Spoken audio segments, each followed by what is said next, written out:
And we're talking about like really far back when I was like a child. I quit when I was 16 because I was tired of having to tell my friends that I couldn't hang out with them because I have karate tonight. But I have brown belts in 2 different types of karate. Nice. But 0 black belts. So my roots are in Minneapolis, Minnesota. I'm very much like a Midwestern Minnesotan girl. And I lived there I was born there and lived there until I was like 12. And then my family moved to Texas to like a very boring suburb. I very much enjoyed my upbringing. I come from a family that's like very musical. My dad was an opera singer when I was a kid growing up, so that was a cool thing. That's like cool. Weird and unique. Like I grew up like going to watch my dad perform in operas like professionally. I remember reading about blowjobs, and that for me, reading about blowjobs, about putting a penis in my mouth, was like simultaneously exciting and horrifying. Yeah. And I think that stuck with me. Like, I guess the thing, I got this idea in my head that giving a blowjob was something that required so much skill that I just will like never in my life feel good at doing it. So I'm just going to avoid it. Like, basically I was like so academic about how I read about sex that I freaked myself out away from ever wanting to do a lot of things.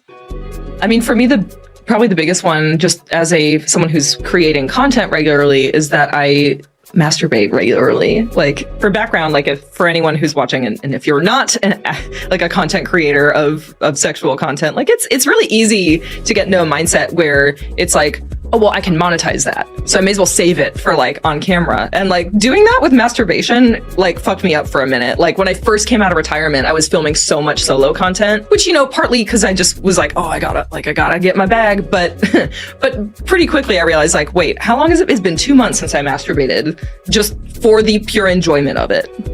And that made me real sad when I realized that. So at that point I decided like no, that can't be the thing. Like, I gotta masturbate. I gotta masturbate more often.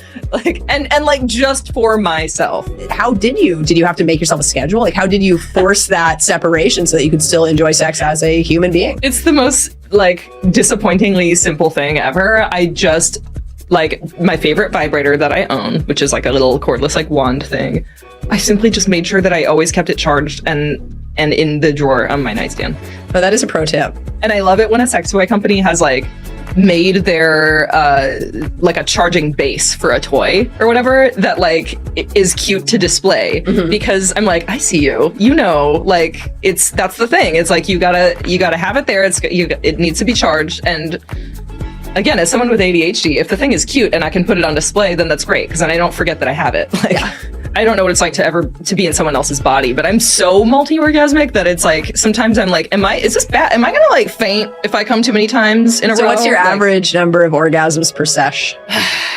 If it's like in my personal life with my partner, because we're super like compatible sexually, my average with him is like 8 times probably. Like, good. And each one is like topping the other one. So it really does, like, I will do, when I come really hard, I'll like his favorite story is that I like slap myself. Did not know that I did this. Like, literally I like lost control of a limb, and that limb decided to just slap myself in my face. So it's kind of hilarious. Randomly flailing arms. Yeah. What about when you're solo and you're masturbating? Are you someone that's a one and done, or multiple times every time? Oh no, multiple times. Sometimes it'll be like multiple times, probably at least like 4 times, and then I'll be like, all right, we're done. Come on, like we're good. Or I'll think that like I just can't handle anymore. Like my clit is just like and so I'll set down the vibrator, and then 3 minutes will go by, and I'll be like, you just gotta let the waters calm down a little, right? Yeah. And then you go back. One of the reasons that I love being an ambassador for Adult Time is because I see what you're working on and like the direction that you take with all of these projects, and I'm like, yes, so much yes, because it's needed. And it's better now than it was when I first started out. And I know you know that too. Like, we've talked about how much things have changed in the last like decade or so. But we're always going to need more of that. I see it in like friendships that I have with, other women my age, and like hearing their struggles with dating and their sex lives. I just see it in my fans DMing me, and telling me like personal things about their dating relationships. And I think it's, if, as an industry, we're not acknowledging that, I don't want to, it's a little politically sensitive to say that our industry is responsible for educating people, because that's not the point of us existing. We're an entertainment industry, but also I think it's a little bit naive to pretend that no one is trying to be inspired by watching porn, to allow that to inspire their personal sex lives. Yeah, we're definitely the default. Yeah. So maybe we don't maybe need to say like, oh, we're here to educate, because we're not, but like we can acknowledge that we are providing inspiration to people in some way and take that responsibility seriously and try to be the best source of inspiration that we can. And like, we're not doing that if we're not being honest about how women orgasm, how women like to have sex.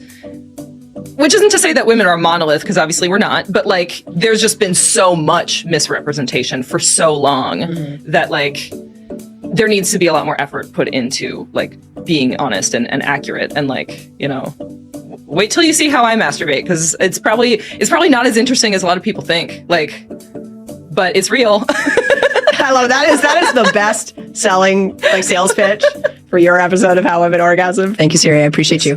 Thank you.